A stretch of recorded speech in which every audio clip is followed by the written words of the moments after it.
This case considered the issue of administration of estates, and whether or not the value of a property which was encumbered with a mortgage was the value with or without the mortgage, in relation to determining its rateable value for the application of a testator's debts, legacies and expenses.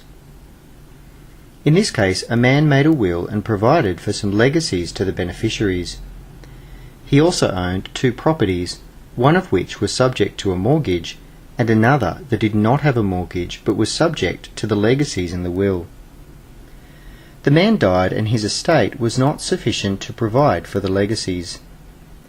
The properties that were encumbered and both unencumbered became the subject of dispute in relation to their value, with which to apply the debts, legacies and expenses.